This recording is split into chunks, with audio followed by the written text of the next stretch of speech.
ایک جنگ کے موقع پر ایک چرواہا آقا کریم علیہ الصلوۃ والسلام کی بارگاہ میں آیا۔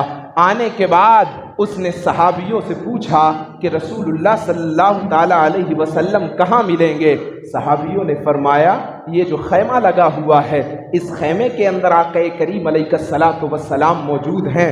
وہ چرواہا حضرات محترم کافروں کے اور مشرکوں کی بکریاں لے کے آیا تھا چرانے کے لیے، امانت کے طور پر۔ پہلے مکے کا یہ رواج تھا کہ جانور چرائے جاتے تھے تو ان کی اجرت ان کو دی جاتی تھی۔ حضرات محترم حبشی غلام تھا، رنگ کا کالا ہے، بدن سے بدبو آ رہی ہے۔ آقا کریم علیہ الصلوۃ والسلام کے صحابیوں سے پوچھتا ہے رسول اللہ صلی اللہ علیہ وسلم کہاں ہیں؟ میں ان سے ملاقات کرنا چاہتا ہوں، میں نے سنا ہے کہ وہ کسی پیغام کی دعوت دیتے ہیں۔ صحابہ اکرام نے کہا تو نے سچ سنا ہے؟ کہا اسی خیمے کے اندر آقا کریم موجود ہیں۔ حضرات محترم خیمے کے اندر داخل ہوا تو دیکھتا کیا ہے، چٹائی بچھی ہوئی ہے، کھجور کی چٹائی، خیمہ لگا ہے۔ اس نے تو دل میں سوچا تھا کہ کوئی بادشاہ ہوگا جس کے ٹھاٹ اور باٹ بڑے عالی شان ہوں گے۔ اس کے دل کے اندر تو یہ خیال تھا کہ کرسی لگی ہوگی، چاروں طرف سپاہی کھڑے ہوں گے۔ لیکن حضرات محترم اس نے جب سادگی کا عالم دیکھا تو بے ساختہ آقا کریم کو دیکھتا رہ گیا۔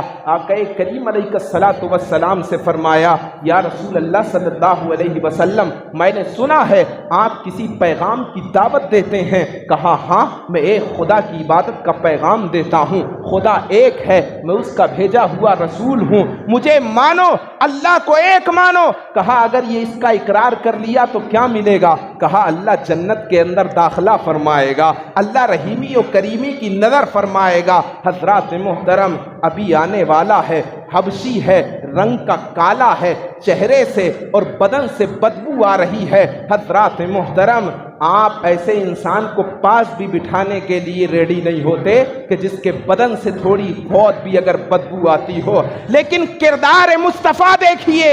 حضرات محترم حبشی ہے، رنگ کا کالا ہے۔ یا رسول اللہ کلمہ اگر پڑھ لوں تو کیا ملے گا؟ آقا فرماتے ہیں تیرے بدن کی جو بدبو ہے وہ خوشبو میں تبدیل ہو جائے گی، تیرا جو رنگ سیاہ ہے یہ سفید ہو جائے گا۔ اللہ اکبر کبیرہ۔ اب اس نے کلمہ پڑھا، کلمہ پڑھنے کے بعد پھر آقا کی بارگاہ میں آتا ہے، عرض کرتا ہے یا رسول اللہ اب تو میں نے کلمہ پڑھ لیا ہے۔ آقا نے فرمایا اب تو نے کلمہ پڑھ لیا ہے تو مسلمان ہو گیا ہے، اب تو ایک بات سن، تیرے پاس جو بکریاں یہ امانت کے طور پہ کافروں کی تو لے کے آیا ہے پہلے انہیں واپس کر کے آ، لیکن یاد رکھیں جنگ کے میدان میں حضرات محترم مد مقابل کی ہر چیز پر آپ کا حق ہوتا ہے۔ لیکن آقا کریم کا کردار دیکھیے، پاس ہیں بکریاں، چاہتے تو مال غنیمت میں لے سکتے تھے، لیکن آقا نے فرمایا اے غلام ان بکریوں کو واپس کر کے آ، پھر میرے پاس آنا۔ بکریوں کو واپس کر کے آیا۔ آقا کریم علیہ الصلوۃ والسلام کی بارگاہ میں عرض کرتا ہے یا رسول اللہ اب میرے لیے کیا حکم ہے؟ آقا نے فرمایا اب تیرے پر ایسا وقت ہے کہ اس وقت میں تو نماز بھی نہیں پڑھ سکتا، کیوں؟ کیونکہ جنگ کا میدان ہے، روزے کا ٹائم نہیں ہے کہ تو روزہ رکھ سکے، حج تو کر نہیں سکتا کہ صاحب استطاعت نہیں ہے تو، لیکن اب تیرے پاس ایک کام ہے کہ جنگ کے اندر چلا جا۔ اب جنگ میں دو چیزیں ہیں، یا تو جہاد فی سبیل اللہ کر کے شہید ہو جا یا بچ کے غازی بن جا۔ اب حضرات محترم آقا کریم نے اس کو اپنے متبرک اور مقدس ہاتھوں سے تلوار دی، اب وہ کافر و مشرکوں کے ساتھ لڑ رہا ہے، جہاد فی سبیل اللہ کر رہا ہے۔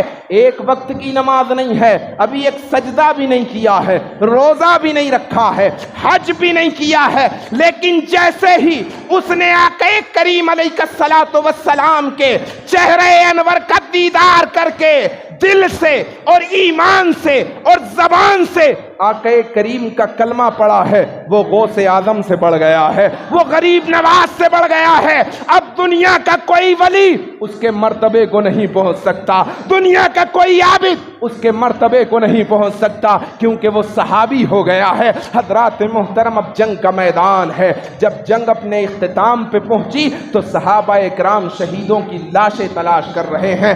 دیکھا کہ ایک مقام پہ تمام صحابی اکٹھا ہیں، آقا کریم نے آ کر کے پوچھا کیا بات میرے صحابیوں؟ حضرت محترم صحابہ اکرام نے کہا یا رسول اللہ، یہ ایک شخص کی لاش پڑی ہے، ہم اس کو پہچان نہیں پا رہے ہیں کہ یہ کون ہے۔ آقا کریم نے جب دیکھا تو کہا تم نہیں پہچانتے لیکن میں پہچان گیا ہوں، یہ میرا وہی غلام ہے جو چند لمحہ پہلے ابھی کلمہ پڑھ کے مسلمان ہوا تھا، میں نے اسے ضمانت دی تھی کہ تو جا جہاد فی سبیل اللہ کر، اللہ تبارک و تعالی تیرے کالے رنگ کو سفید رنگ میں تبدیل کر دے گا۔ اب آقا فرما رہے ہیں کہ اللہ اس کے رنگ کو تبدیل کر رہا ہے، سفید کر رہا ہے، اس کے بدن کی جو بدبو تھی، اس کے بدن سے مشک و عنبر کی خوشبو آ رہی ہے، اور میں دیکھ رہا ہوں کہ آسمان دنیا سے فرشتے زمین پر آ کر کے اسے غسل دے رہے ہیں۔ حضرات محترم، تو ایسے بنو کہ آسمان سے فرشتے آئیں آپ کے جسم کو غسل دینے کے لیے۔ آج بھی ہو جو براہیم سائی ماں پیدا آ کر سکتی ہے انداز گلستہ پیدا۔ حضرات محترم، اپنے موٹیو کو، اپنے تھاٹس کو، اپنے آئیڈیاز کو، اپنے کیریکٹر کو، اپنے بلیف کو، اپنے فیتھ کو اتنا اسٹرونگ کر، اتنا اسٹرونگ کر، اتنا اسٹرونگ کر کہ دنیا زمانہ گواہی دے کہ تو سچا مسلمان ہے، دنیا زمانہ گواہی دے کہ تو عاشق رسول ہے، دنیا زمانہ گواہی دے کہ ہاں تو اللہ کا بندہ ہے۔ حضرات محترم، شیطان کے بندے مت بنیے، اللہ کے بندے بنیے۔ اللہ کا بندہ بن کے جو انسان اس زندگی میں زندگی گزارتا ہے، پھر وہ قبر کے بھی مزے لیتا ہے اور حشر کے بھی مزے لیتا ہے۔ حضرات محترم، دوسروں کے درد کو سمجھنا سیکھو، زندگی کے درد کو سمجھنا سیکھ، زندگی سے لڑنا سیکھ۔ حضرات محترم، وہ کیا زندگی ہے کہ اپنی مرضی کے مطابق زندگی گزار کے چلا گیا؟ اس زندگی کو زندگی نہیں کہتے، زندگی وہ ہوتی ہے حضرات محترم جس میں پریشانیاں ہوں، ان پریشانیوں سے لڑ کر کے جو زندگی گزارتا ہے وہ ایک چٹان کھڑی کرتا ہے۔ حضرات محترم، وہ زندگی گزاریے جو زندگی کا طریقہ آقا کریم علیہ الصلوۃ والسلام نے ہمیں اور آپ کو دیا ہے۔